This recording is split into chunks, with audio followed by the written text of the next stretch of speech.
동양 3국, 한국, 중국, 일본이 급속한 현대화 속에서도 자기 주거 문화의 정체성을 잃지 않으려고 하지만 생활 방식이 달라지면서 오는 변화는 어쩔 수가 없는 모양이다. 동경의 한 단독주택을 가보았다. 집안의 한쪽은 일본 전통 가옥을 가지고 있으면서 사용을 하지 않고 있었다. 온돌이 없는 일본이라 추위를 견디기가 쉬운 일이 아니었다고 하면서 옆에 새로운 현대주택을 지어 살고 있는 집이었다. 새 집에는 한국처럼 거실 바닥에다 가스 온수 온도를 놓았다고 한다. 이 집은 현대식으로 바꾸었으면서도 방 하나는 다담이라는 돗자리가 깔려 있었다. 돗자리 아래에도 온수 온도를 시설해서 보온을 유지하고 있었다. 전통을 따르되 현대 생활에 맞게 바꾸어서 사용하고 있다고 한다. 문도 창도 전부 일본의 전통을 따라서 만들어 사용하고 있다. 그리고 그 속에는 도코노마라는 공간을 그들은 버리지 않고 있었다. 이것은 이 집에서 가장 높은 공간이며 일본의 집에서 조상이나 부처를 모시는 불단과 함께 반드시 시설하는 것으로 현대화된 집에서도 이런 공간에 대한 애착을 가지고 있었다. 이것은 일본의 전통주택에는 반드시 시설되어 있는 것을 볼 수 있다.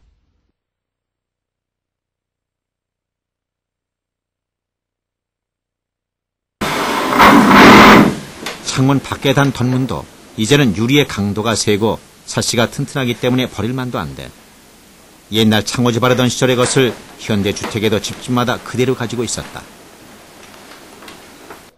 오늘의 우리가 사는 집도 한국 사람이 사는 집이니 한옥임에는 틀림없다. 그러나 오늘의 사는 집이 우리 전통 한옥이 가진 요소를 얼마나 반영하고 있을까? 외국인들이 대단하게 생각하는 것의 하나가 30층 높이의 아파트라도 한국인은 반드시 온돌을 가지고 간다고 말하기도 한다. 그러면서도 온돌 위에다 또 침대 들여놓고 사는 것이 오늘의 우리다.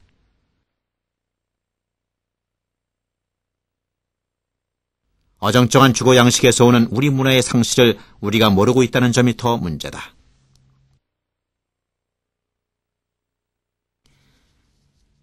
우리와 일본의 창호지 바르는 것이 다르다. 우리는 안쪽에다 창호지를 바른다. 도배는 초배지를 바르고 재배지를 바른 다음 마감을 한다.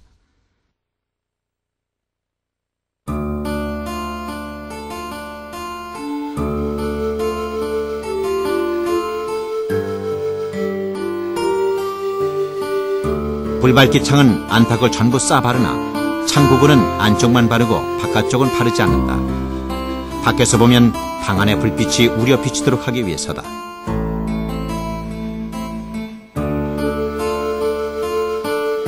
한지로 도배한 후에 한결집이 지 모양을 갖춘다. 흰 한지와 살결 같은 목재가 어우러져 산뜻하면서도 그윽한 느낌을 준다.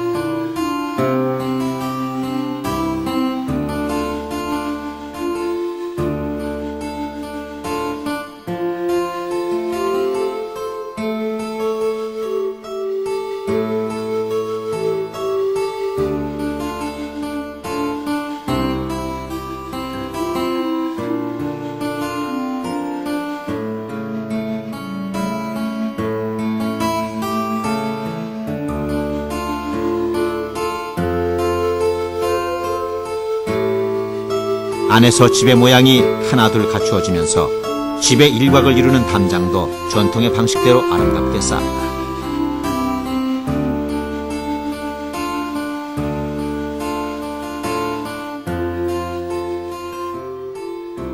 산돌을 사용해서 담장을 쌓고 그 위에 기와를 올린 다음 담벼락의 돌에 대해 줄눈을 넣는다.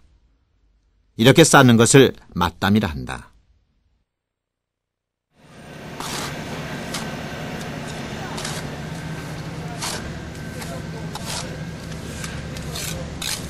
이렇게 반듯하지 않은 돌을 사용한 담장을 막돌 담장이라 한다. 여기에 사마토를 발라서 약간 꾸덕꾸덕 말랐을 때 흑선으로 돌의 모양을 따라 도려내면 나중에 말랐을 때 담장이 아주 깔끔해 보인다. 이것을 담장에 줄눈 넣는다고 한다.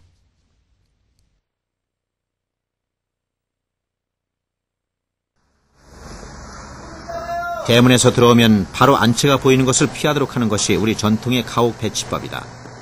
그래서 대문 옆을 가리도록 하는 내외벽을 설치하기도 했는데 깨어진 기와 조각으로 아름다운 내외벽을 만든다.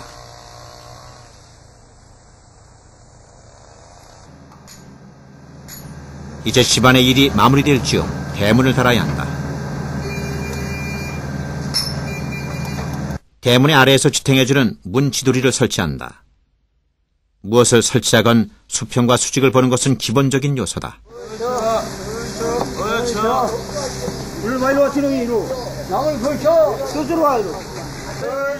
대문은 처음부터 두 짝으로 나누어서 달기도 하지만 통으로 들고 가서 달기도 한다.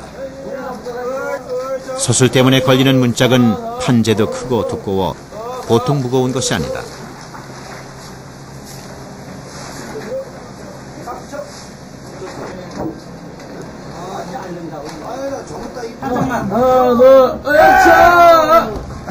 문지두리의 지두리 촉이 양쪽에 꼭 맞도록 치목을 했기에 빈틈없이 수직으로 꽂아야 들어간다.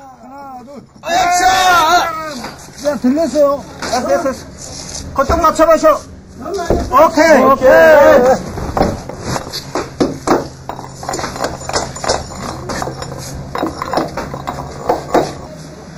위쪽의 문지두리는 통나무 하나로 만들어서 끼운다.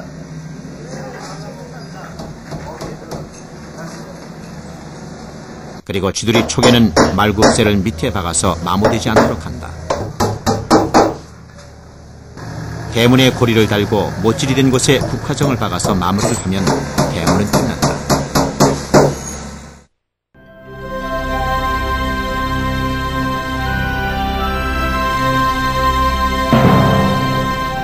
이제 집은 다 지었다. 우리 한옥이 가진 지극한 의미를 현대적으로 재해석해서 지은 집이다. 이 집이 가진 의미를 어떻게 해석하는가? 이 집의 경우도 원래 이게 동산이죠. 이게 동산이었던 것을 이제 그만큼 다듬어서 깎아내렸어요. 옛날에는 털을 돋아서 썼습니다만 지금 부득이 내려갈 수밖에 없었던 것은 그 소리를 방지하고 그리고 그러니까 무슨 바람이 불어든다든지 태풍이 분다든지 하는 것을 방지하고 그런 몇 가지 조건을 맞추기 위해서 새로운 털을 개척하는 그런 방식을 썼기 때문에 이게 옛날식 풍수에 맞췄다 이렇게 말하기는 어렵습니다. 그러나 제 생각은 이래요.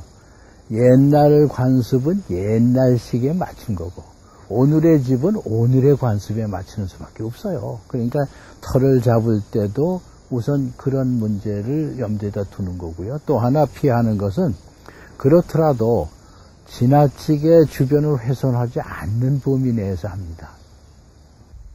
자, 이제 우리가 집터를 다듬으면서 마당을 가꾸면서 어떤 생각을 갖느냐 하면 옛날 여러분들 근래 하회들 많이 가시죠. 하회에서 보시듯이 지형에 따라서 집이 높고 낮고 그런 식으로 이렇게 층계를 둬가면서 하잖아요. 그게 지형을 이용하는 방법인데 여기도 뒤에 동산에서부터 흘러내려오는 맥을 정리를 해서 가운데 마당을 맹길었죠. 그 가운데 마당을 맹길고 사랑채는 그보다 뚝 떨어뜨려서 다시 자리를 잡고 그래서 그 마당 사랑채 바깥으로 흐르고 있는 선과 맞춰주어요. 이런 것은 다른 나라에선 좀처럼 보기가 어렵죠. 아시다시피 우리는 기둥 바깥으로 석가래가 길게 빠지면 처마라고 그러는데 그 처마가 깊게 빠져서 집 안에 그늘이 지죠. 양옥에는 처마가 없지 않습니까? 그 직사광선이 집으로 들어오거든요. 그러니까 그 내부가 밝죠. 그 대신 여름에 얼마나 덥습니까? 오히려 그래서 에어컨 없으면 못 살잖아요. 그러나 우리의 경우는 지금 이 시간에 보시는 것처럼 처마에 그늘이 저렇게 져서 건물 내부가 그늘 속에 들어있으니까 나무 밑에 그늘이 시원한 것처럼 집 안이 시원할 수밖에 없죠. 집집마다 요새 아파트만 보셔도 보세요. 천장 하나도, 처마가 하나도 없죠. 그 바람에 비가 주룩주룩 오는 날 공기를 환기시키고 싶어도 유리창을 열 수가 없잖아요. 굉장히 불합리한 겁니다. 근데 우리나라에서 이 처마를 자꾸 억제하게 된 까닭이 우리나라의 건축법에 기둥 바깥으로 1m가 지나면 이게 이제 처마 깊이라고 말하는데, 지나면 이 1m 넘는 부분을 건축 평수로 치겠다. 그런 그 제도를 가지고 있어요. 근데 그것은 어떤 문제가 부딪히느냐 하면 평수가 커지면 세금이 많아지거든요. 그래서 실제로 평수는 얼마 안 되는데 처마 평수로 인해서 호화주택이 되면 그것은 그런 집 짓는 거를 방지 못하게 하는 하나의 효과가 있어요. 그러니까 우리가 그 일제시대 이래의 그런 악법은 빨리 없애서 이 한국의 처마가 날렵하게 모양이 나도록 그렇게 좀 배려를 해 주셨으면 좋겠다 하는 생각을 가지고 있습니다. 예, 여기가 우리 그 사랑채입니다. 사랑채 이제 건넌방, 사랑방인데 여기는 바깥으로 퇴가 있어서 요마루처럼 되어 있는 그런 구조인데요. 예, 지금 우리가 사창으로 이렇게 시설을 하기 때문에 투명해서 밖에까지 이제 들여다 보입니다만, 이렇게 나와 보시면, 우리가 보통 베란다 같은데 이 난간을 해 보는 걸 보세요. 그냥 철색을, 철이라든지 들썩는 거 가지고 쭉쭉쭉쭉 금방 그어놨죠. 요런 곡선이 없잖아요. 근데 요게 나가고 안 나가고 별 차이가 없는 것 같아도 이게 여기 왔을 땐 각박합니다. 이게 답답하죠. 이거 얼마 아닌 것 같아도 이거 나가면 한결 달라져요. 그렇다면 우리 아파트 테라스에 요만큼 내보낼 수는 없겠느냐 말이에요. 그거 충분히 고려할 수 있는 거거든요. 단지 안 할 뿐이에요. 안 하는 건 뭐냐, 이게 몸에 익숙하지 않으니까 발상이 안 되는 거죠. 그러나 실제로 와서 이렇게 앉아보시면, 야, 이게 과연 그렇구나 하는 느낌을 아주, 여기 가깝게 와서 한 번 더 내다보세요.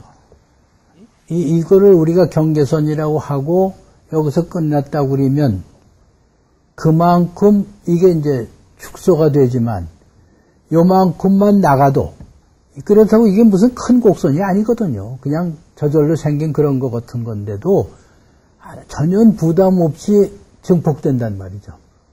그래서 이런 방법을 우리가 생각해 볼 필요가 있고, 또 하나는요, 이게 그렇죠. 만일의 경우에 이거를 이 기둥에 갖다가 넣었다 이 말이에요.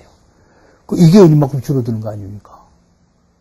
이게 이만큼 넣는 거고 이만큼 주는 거하고는 방 안에 앉은 사람의 이 깊이가 전혀 달라져요. 저기서 느끼는 맛이. 그러면 같은 시설을 하면서 내 뺄 수 있을 만큼 내 빼도 이건 비가 들이칠 염려가 거의 없잖아요. 근데 그렇게 하면 우리 아파트에서도 이거 충분히 할 수 있는 작업입니다. 못할 까닭이 없어요. 바로 아파트가 천정이 낮을 뿐만 아니라 여러 가지 불합리한 얘기 중에, 그리고 뭐 층고에 문제가 있다고 치면 이런 수는 있지 않을까요? 가령 이게 아파트의 방이라고 치고 여기를 조금 높여놨다. 그러면 이 공간이 여기다가 옛날처럼 벽장, 도구매를 만들면 우리 아파트에서 제일 지금 부족한 것이 수장 공간이죠. 제사 지내고 제사상 하나 갖다 놓을 데 없잖아요. 요 위에다가 그걸 처리할 수 있는 도구매, 옛날 우리 다락을 생각해 보세요. 얼마든지 넣을 수 있지 않겠어요? 그러면 아파트를 짓는 양반들이 층고를 조금 높게 하고, 그리고 그 사이에 안방을 집어넣고 바깥에는 대청을 하고 그 사이를 활용을 했다. 그 경제적으로 무슨 큰 문제가 있겠어요? 그러나 그런 발상 때문에 그 집에 사는 사람은 얼마나 편하냐고요. 수장 공간이 생겼으니까. 그렇지 않아서 우리가 전체 쓰레기통에 내다 버리는 거 하고 비축을 할 수 있는 장소를 만들어 준다는 것은 굉장히 중요한 것이, 여러분들이 독립가옥에 사시다가 아파트로 이사 가실 때 세전짐을 다 버리고 가셨잖아. 세전지물이 누구 거예요? 그게 다 조상들이 남긴 문화유산이거든. 그걸 내 손으로 버렸단 말이에요. 그건 문화민족이 할 일이 아니잖아요. 결국 살고 있는 집이 그로 인해서 자기 문화를 말살시킨다고 그러면 그 집 빨리 바꿔야 되거든요. 근데 바꾸는데 대안이 없다. 대안이 없다고 하는 것은 논리가 정연하지 못하다는 얘기인데 그 논리가 정연하지 못하다고 하는 것은 자기가 갖고 있는 자료가 뭔지를 널리 알리질 못했기 때문에 생긴 거죠. 자기 과거에 이런 집이 있었다고 생각하고 저게 다 그런 도구매가 있어서 수장 공간을 쓰던 거라고 생각하면 처음부터 그렇게 지었어야 되는 거 아니겠어요? 그런데 아무도 그거에 관심이 없었기 때문에 오늘날의 형편이 다 내다버리, 옛날에 우리 반다지 앞다지 다 내다버리지 않았습니까? 장독 다 내다버리지 않았습니까? 그런 게 있어서 그게 보존되고 있다고 그러면 우리 얼마나 행복한, 유족한 그런 문화 국민이 되겠느냐 하는 걸 우리가 생각해 보고요. 또 외국인들이 왔을 때 우리 집에 데려다 왔을 때 말이에요. 옛날에 그런 물건이 있는 집하고 오늘날의 것만 놓은 집하고 격이 어떠냐 말이죠. 그것까지를 우리가 생각하면 인간이 쾌적하게 산다는데 문화의식이 들어있어야 된다는 생각이 들 거죠.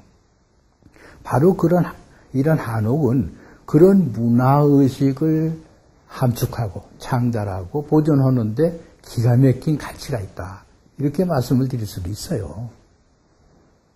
그러니까 어떻게 쾌적하게 살 수 있느냐 하는 게 집이라면 이제 우리가 양옥에서 벗어나서 다시 한옥으로 되돌아가야겠다 이런 생각들을 하게 되는데 그렇다고 해서 이런 집을 꼭 짓자는 건 아닙니다. 우리 알맞은 21세기 알맞은 한옥을 개발을 해서 옛날부터 내려오는 좋은 장점을 활용을 하면 그러면 21세기에 우리들의 한옥이 생길 거 아니냐 그렇게 얘기를 할 수가 있는 것이죠. 집이 다 완성됐다. 이제 새로 지은 집에 들어갈 좋은 날을 받는다. 집들이 제사를 지낸다. 마을 사람들과 일가 친척을 초청하고 큰 잔치를 베푼다. 먼저 천지 가신에게 제사를 올린다. 죄물과 청화수를 마련하고 가신이나 조왕신에게 빈다. 대문을 잘라서 사람들이 들어오게 한다.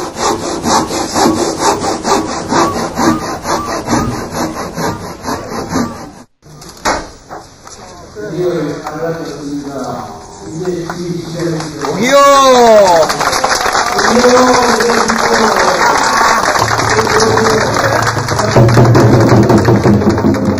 이때 주인은 복을 외친다. 주인은 요강에 불씨를 들고 들어간다. 새집 짓고 첫 이사하는 날엔 불씨가 먼저 들어간다. 불이 일어나듯이 좋은 일이 일어나기를 바라는 마음.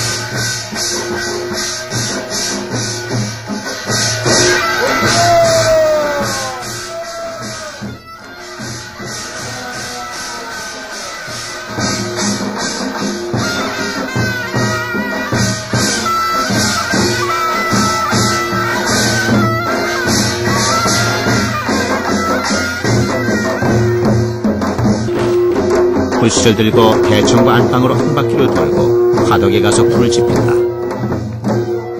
이사를 하면서 안택굿을 하기도 한다.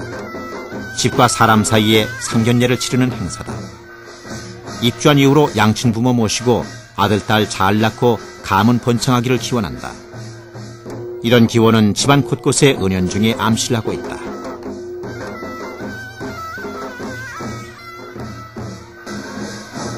(21세기의) 한옥. 그것은 우리가 앞으로 22세기, 23세기뿐만 아니라 천년의 세월 뒤까지도 전해주어야 할 오늘의 우리들의 집이면서 저 아득한 세월 고구려, 신라, 조선을 거쳐 우리가 물려받은 집이다. 집은 단순히 기능을 위하여 짓는 것이 아니다. 인간이 소우주라면 이 소우주를 담고 있는 집이야말로 소우주를 생성시키고 교육시키며 키우는 도량이 아닐 수 없다. 우리들이 즐겨 입는 의복을 한복이라 부르고 우리들이 먹는 독특한 음식을 한식이라 한다. 마찬가지로 다른 나라의 집과는 다른 우리들의 집을 한옥이라 부른다. 우리의 한옥은 세계 어느 나라에도 없는 유일한 것이며 그 누구도 본뜨거나 흉내낼 수 없는 이 땅에 지어진 독특한 우리들의 집이다. 집은 다시 태어나고 한옥은 다시 들어설 것이다.